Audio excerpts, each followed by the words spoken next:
নামভাগী আগত বিষ্ণুৰ মন্দিৰত আমি কৰিছিলোঁ আৰু এতিয়া আমি গাইনগাঁও নামঘৰত যেতিয়া গাইনগাঁও নামঘৰ হৈছে 92ত স্থাপিত হৈছে আৰু সেই স্থাপিত প্ৰথম নামতেই আমি জন্মাষ্টমী দিনা আসনখন আমি প্ৰতিষ্ঠা কৰিছিলোঁ আৰু সকলো অসমবাসীলৈ এই শ্ৰীকৃষ্ণ জন্মাষ্টমীৰ তৰফৰ পৰা সকলোকে ভাৰতবাসীলৈ শুভেচ্ছা জ্ঞাপন কৰিছোঁ।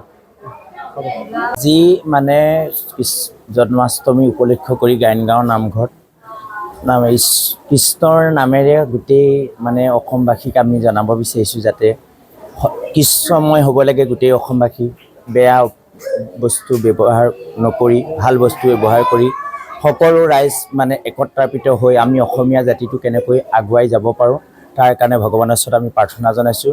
বোলে হৰি নামৰ ৰসে বৈকুণ্ঠৰ প্ৰকাশে প্ৰেম অমৃতৰ নদী শ্ৰীমন্ত শংকৰে পাৰ ভাঙি দিলে বহে ব্ৰহ্মাণ্ড ভেদি। মই গাইনগাঁও নামঘৰ আচলতে মই মাজুলী উত্তৰ কমলাবাৰী সত্ৰ মই গাইনগাঁৱলৈ মোক এই ভাদ মাহটোৰ কাৰণে নিমন্ত্ৰণ কৰি ৰাইজে নিমন্ত্ৰণ কৰি আহিছে। আজি মই এই নামঘৰত 1 তাৰিখৰ পৰা আছোঁ। আইসকল আৰু ভক্তসকলৰ লগত মই এই ভাদমহীয়া নাম কীৰ্তন কৰি আছোঁ আৰু বহুত ভাল লাগিছে।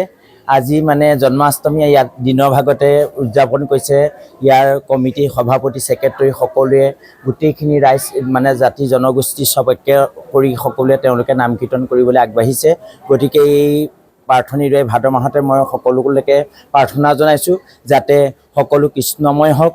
গতিকে ভগৱানৰ ওপৰত সকলোৱে বিশ্বাস ৰাখক, কাৰো যাতে অসুখ অশান্তি নহওক। এই তেৰাৰ জন্মদিনতে সকলোলৈকে মই প্ৰাৰ্থনা জনাইছোঁ।